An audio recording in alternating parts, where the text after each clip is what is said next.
ನಮಸ್ಕಾರ. ಜೀನಿ ನ್ಯೂಸ್ ವೀಕ್ಷಕರಿಗೆ ಸ್ವಾಗತ.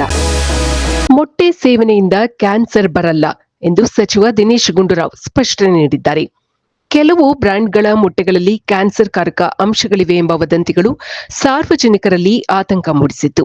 ಆರೋಗ್ಯ ಸಚಿವ ದಿನೇಶ್ ಗುಂಡೂರಾವ್ ಅವರು ಈ ಬಗ್ಗೆ ಪ್ರತಿಕ್ರಿಯೆ ನೀಡಿ, ಮೊಟ್ಟೆ ಸೇವನೆಯಿಂದ ಕ್ಯಾನ್ಸರ್ ಬರುತ್ತದೆ ಎಂಬ ಸುದ್ದಿಗೆ ಯಾವುದೇ ವೈಜ್ಞಾನಿಕ ಆಧಾರವಿಲ್ಲ ಎಂದು ತಿಳಿಸಿದರು.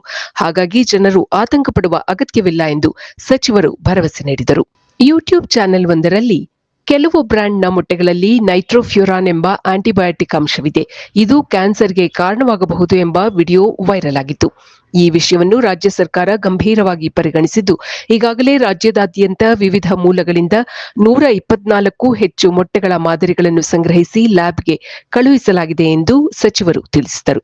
ಲ್ಯಾಬ್ನಲ್ಲಿ ನಡೆದ ಪರೀಕ್ಷೆಗಳಲ್ಲಿ 125 ಮಾದರಿಗಳ ಪೈಕಿ 123 ಮಾದರಿಗಳು ಸಂಪೂರ್ಣವಾಗಿ ಸುರಕ್ಷಿತವಾಗಿದ್ದವು ಎಂದು ದಿನೇಶ್ ಗುಂಡೂರಾವ್ ಮಾಹಿತಿ ನೀಡಿದರು. ಮೊಟ್ಟೆ ಅತ್ಯಂತ ಪೌಷ್ಟಿಕ ಆಹಾರ, ಇದನ್ನು ಶಾಲಾ ಮಕ್ಕಳಿಗೂ ನೀಡಲಾಗುತ್ತಿದೆ. ಕೇವಲ ಒಂದು ವರದಿಯನ್ನೇ ನಂಬಿ ಮೊಟ್ಟೆ ತಿನ್ನುವುದನ್ನು ನಿಲ್ಲಿಸುವ ಅಗತ್ಯವಿಲ್ಲ ಎಂದು ದಿನೇಶ್ ಗುಂಡೂರಾವ್ ಹೇಳಿದರು. ಇನ್ನು 3-4 ದಿನಗಳಲ್ಲಿ ಅಧಿಕೃತ ಲ್ಯಾಬ್ಗಳ ಮತ್ತಷ್ಟು ವರದಿ ಬರಲಿದ್ದು, ಸತ್ಯಾಸತ್ಯತೆ ತಿಳಿಯಲಿದೆ.